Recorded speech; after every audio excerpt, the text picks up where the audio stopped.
Today, we are having a conversation on resilience and the abundance mindset. This is part of our efforts to drive leadership development and encourage more women to grow their leadership potential and make meaningful contribution to our collective development as a continent. And I have the honor of sitting with Dr. Helen Emore, who is the CEO of 𝗦𝗍 Partners, an organization focused on youth entrepreneurship, leadership development, consulting for businesses. And one thing I really would say about Dr. Helen is she has over 20 years experience leading different organizations globally. She has also set up, I remember that she set up Auntie Helen. Auntie Helen, yes, Auntie Helen vegetable oil. I used some of it. I remember there was an outreach that we had in a community in Lagos where we did a medical outreach for 2,500 people, and she sent us cartons of oil to support our outreach. So she's someone who is driving change, making positive contribution to our collective development. And I'm so excited to be hosting her on this conversation. We're titling She Leads Unfiltered, which is sponsored by Lead for Good Africa in partnership with the Metropolitan School of Business and Management, UK. Our goal is to share our thoughts on leadership, share our thoughts on youth entrepreneurship, and encourage more people to rise to their leadership potential. So welcome. Thank you Thank so you much. very much. Thank you, Nanso. Happy to be here. Yes. So do you mind sharing with us your journey, your career journey, what that has been like? I know that you've been in different sectors. I know that you've done media, right? You're in the creative sector as well, the knowledge sector. You also lecture, right? And you're a woman of many parts. Yes, you are. But I see you leading forcefully and leading positively, encouraging the younger generation through your work. So do you mind sharing with us what that journey has been like? Yeah, thank you very much, Nanso. So I always tell people that I've lived about 4 or 5 career lives. My first life was in advertising. Right. I was in advertising 100% for about 20 years from 1991. And I pivoted into political management in 2006. And then from there, I went into infrastructure development and then came back to Lagos and decided to go into business education because I struggled a lot when I was trying to grow my own business. The kind of entrepreneurship support ecosystem we have now was not in existence in 2000, in the early 2000s. It just wasn't there. This whole entrepreneurship thing blossomed in the past maybe 15 years or Yeah. so. And so I struggled a lot, and I was just the kind of person who wanted to help and avoid people making the kind of mistakes I made. So now I'm in entrepreneurship development and also food processing. But after trying food processing for a while and saying that manufacturing is very difficult in Nigeria and it's capital intensive as well, and I honestly didn't have the patience to wait for that growth process. So I had to pivot back into the knowledge industry. And though I still own a farm, we now just stay with the upstream part, which is Right. process and just sell off to people who want oil instead of waiting to sell to supermarkets, branding. I mean, it pains me that I can't brand again, but that's the reality of the environment we work in. So now I'm really doubling down on doing one thing, which is sharing knowledge from my own experience, and that would really help a lot of people. It is helping a lot of people from the feedback I get because there's a lot we need to let people know Yes. about the over glamorization of entrepreneurship. Look, let me, we were, one of the things that, the knowledge economy does for us is that we're able to share our lessons, right? From the mistakes that we've made on the journey and help people bridge the gap and shorten the gap on their own journey. You've shared about the different industries that you've, gone through. You've pivoted, you've had to pivot, go through different seasons. One question I have for you would be, what's the mindset that powered those seasons of pivoting, right? Because you've had to make moves, you've had to learn new skills to be able to come into new industries. What's the mindset that has powered that movement? I'm very curious. I like to learn. I like to ask questions. I ask a lot of questions. Why did this go this way? Why did that go this way? What happened here? What happened there? If you don't ask questions, you won't get answers. If you assume that the blame is all yours, or you're the one that make mistakes, you just won't be able to analyze your experiences properly. So I ask a lot of questions. I do a lot of introspection. I ask myself a lot of questions, and I read a lot. And I was fortunate. Yeah, let me not miss that part. I was fortunate when I was young. I think at like 24. I got into this fellowship with older women. I volunteered to be a publicity secretary slash newsletter editor. So that gave me access to women in leadership, women who were directors in insurance companies, in banks. And I sort of like just was with them. So I learned a lot from those women. They helped me build my femininity. They helped me build my strength and confidence. And that helped me face a lot of challenges along the way. So it's a very curious mindset I have. I also have a very learning approach. I can call myself a lifelong learner. There are so many things I don't know. Right. So I don't make assumptions. I think that has helped me a lot. I've never arrived. That has helped me. You've shared a lot of profound things in your response. One, you spoke about curiosity. You also spoke about having a mindset of lifelong learning. And then you touched on volunteering and mentoring. One of the questions I want to ask is, why do you think a lot of women struggle with imposter syndrome and thinking small?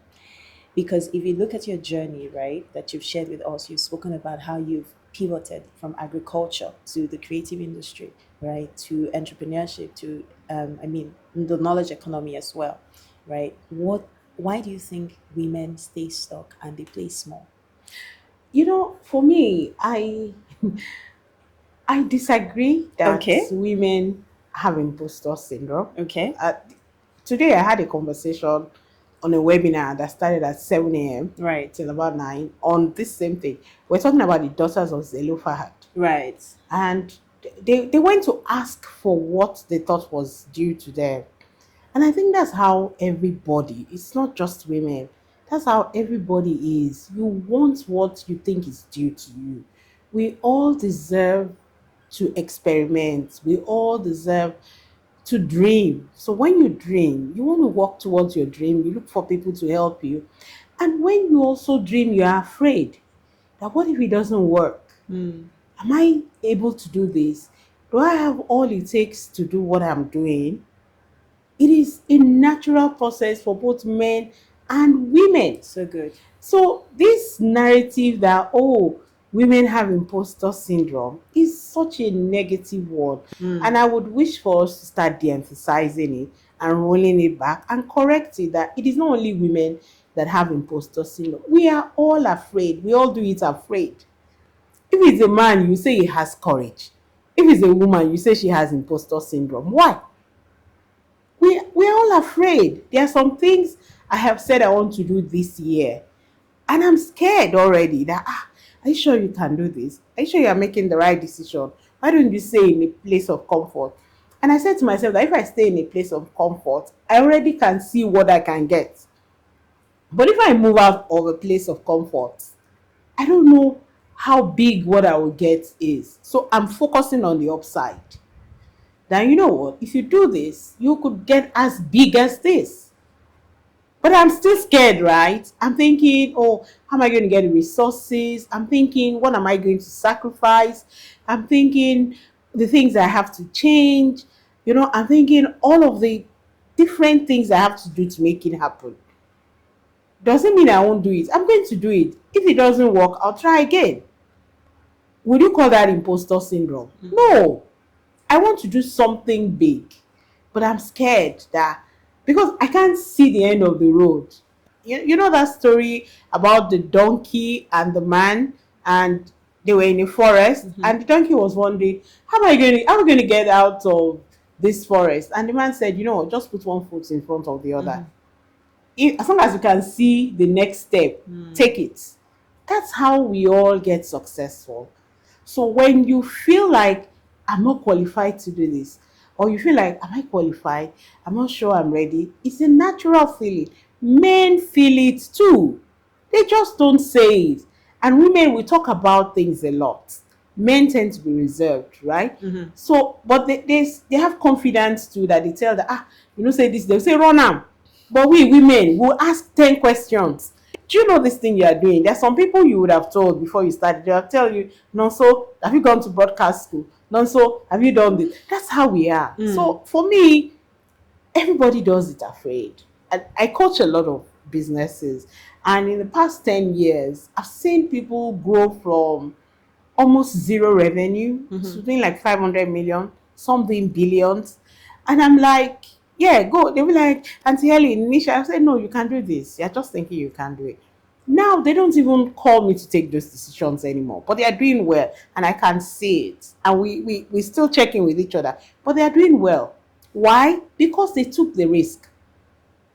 Did you think they were not afraid? There are people I know who are very celebrated, but these are people who come here and say, Auntie Helen, I'm scared. I don't know. I don't know if I do this. I'm looking at this. Somebody wanted to take a big, massive space for a factory last year. She was going to quadruple her rent. She was going to go from, maybe let's say she was going to go from like 3 million to 12 million. And I'm saying, you can do this. She said, really? I said, yes. I said, you can do it. It's not only your rent that will quadruple. Your overheads, other overheads will quadruple. Yeah. Some of your stuff. But what you need to do is manage it so that your profits from that leap can be worth it. And she said, yeah. I said, you can do it. And then we started looking for the money. We started doing, and she paid. She's moved into the space, and the space is massive, and I'm so proud of her. And she's like, do you know, everybody that comes here, they're all looking at me with seriousness now. I said, yeah, I told you could do it. She said, no, honestly, Auntie Helen, anybody that comes to me now, I'll tell them they can do it. But was she afraid? Yes. Till today, she's still afraid, but she's moving. So where is this talk about it? What does imposter syndrome mean? That's bad narrative, and I hope you can use your platform to kill it. People just throw phrases all over the place just because you saw it somewhere. We need to stop talking like that. That's one of the reasons why we're having conversations like this, right? So that we can push the right narrative, encourage and make more women recognize that we all have some sort of fear, right? For instance, after I sent you the email that we're going to do this, 2 days later, I was like, what am I doing? Can I cancel this? But I was like, I've already reached out to, you. So I just said, let's go ahead and do it.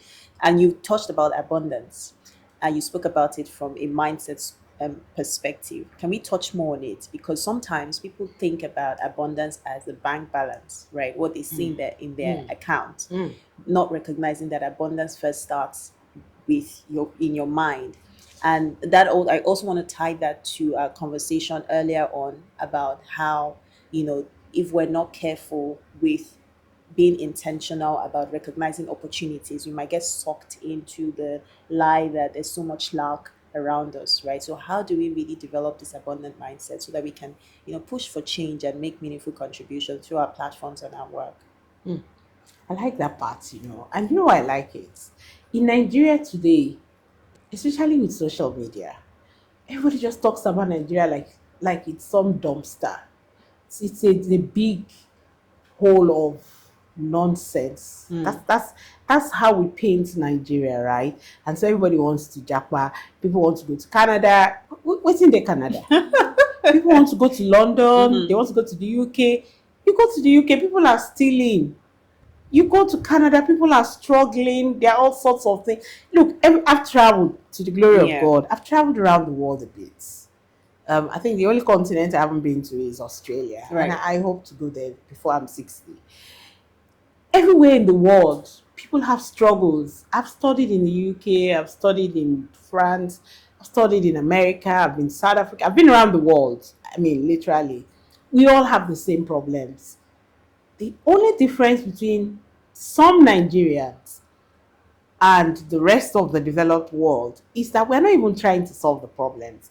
You think when you go to some other place, things there'll be a lot there. They have this, there. No. See, in Nigeria, if you are in Nigeria, you can be anything you want. It's in your mind. So when you say abundance mindset, I'll tell you, no, so you're a billionaire. Yes, in my mind. Yeah. Thank you. So do you have the ability to generate $1 billion transaction? Yes. You just need to generate the activities.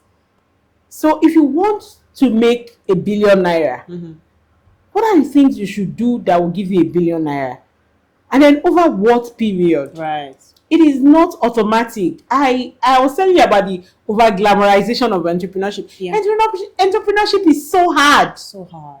It is hard to do anything for yourself. To lead a team is hard. To be responsible for people. Whether you are making shoes, you are making bags, you are making food, everything is hard, right? When I first started my business, I started with marketing comms, right? And we built the business to a very side from 0 to almost 200 million in less than 2 years.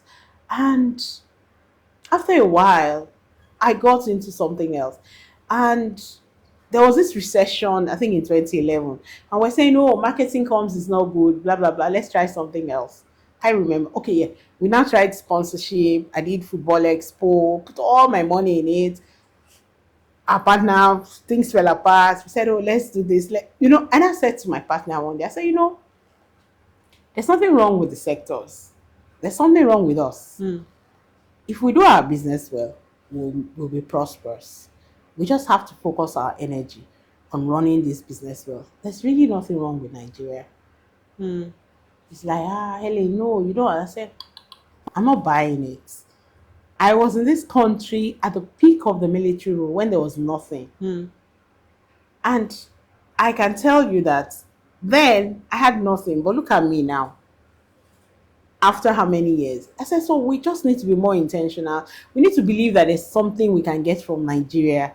So let's have a strategy. What we didn't have then was strategy. We were just going with what we had. We'll plan. A plan is not a strategy.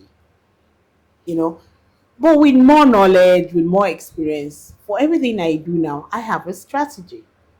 So because I have a strategy, I can tell whether it is working or not. And I can tell when to stop and pull back. Instead of throwing bad money, good money after bad business, I pull out. So having an abundance mindset does not mean that you will not face challenges. Does not mean that things will not go wrong. But you just have to have a strategy and be willing to have the grit to see it through. That's what's missing. We see a lot of glamour. I want to emphasize that. We see a lot of glamour. We see a lot of showing off. Social media has not helped matters, really. So we see a lot of all those make-believe things that people throw at us. And then you're feeling sad. Look at this, my friend. Somebody will see you and say, hey, see, no, so you don't blow.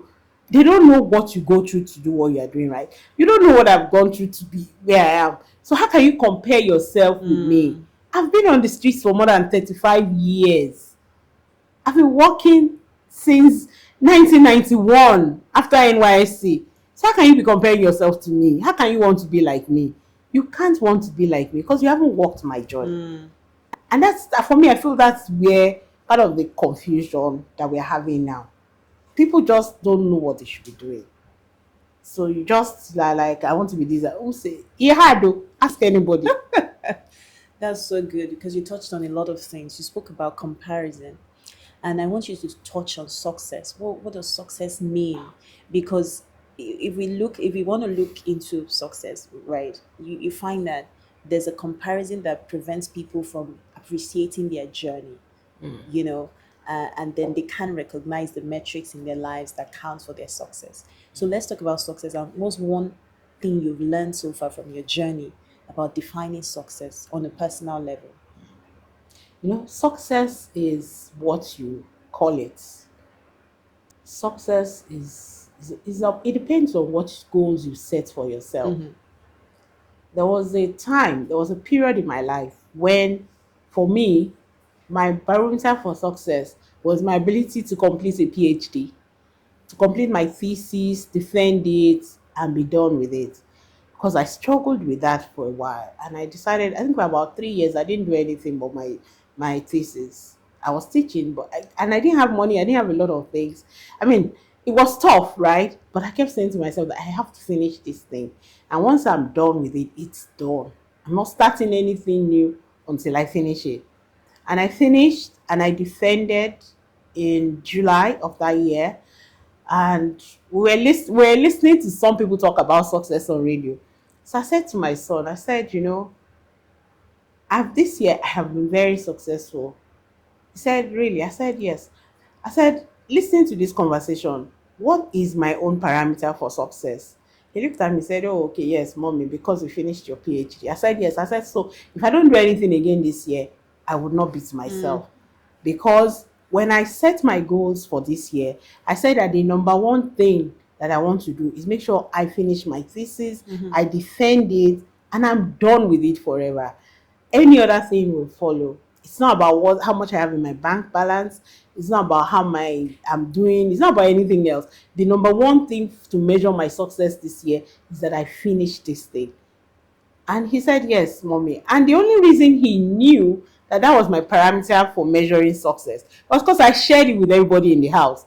So sometimes I'll be working for 3 days, I won't sleep. They'll be like, mommy, can you just finish this thing so that we can have peace in this house? So for me, I think it's a goals you set for yourself. For me, I set goals for last year. This year, I've set goals for myself. And if I accomplish that, I'm okay. I don't care if you buy 10 Bugattis. I don't care if you buy 10 Ferraris. I don't care if you wear all the gold in the world. It's none of my business. What's important to me this year is that I meet my goals for losing weight. I meet my goals for the projects I want to do, which are just like 2. It's not 10 things, because that's also another part of the problem. When we stretch ourselves too thin, we can't do anything. So now I'm trying to master the art of focus. And if I have focused on 1 or 2 things in a year and I accomplish it, I'm good. I am good. I'm not measuring my success by how much jewelry I wear, or by how much clothes I wear, or by how many so-called successful people I know. People say, we should go out for network. I say, me self, I be network. Me self, I be brand. Which brand did they find? Don't you know who I am? I'm a brand. People should be trying to meet me. I shouldn't be running around to meet people. So this thing about if you are not associated with this, if you are not, all those things, it's misleading a lot of young people. Yeah. It is, and when people give me feedback, we look up to you, I'm like, look up to me. Don't look up to me or me. I'm running my race. Because you really don't want to know what I've planned for myself. So if you are looking up to me, you might be looking at the wrong person. Come here, I don't want money. I just want a good life. Oh dear, so good. Yeah. So good. This is very instructive, especially for young emerging leaders. As we wrap up our conversation, I just want you to give one life-changing advice to a young emerging female leader who is listening to us right now. What would you say? What's one advice you're going to give to a young female leader? I think the first thing is to be self-aware. First, know yourself. Who are you? What do you carry? What do you know? Right? And then where are you going?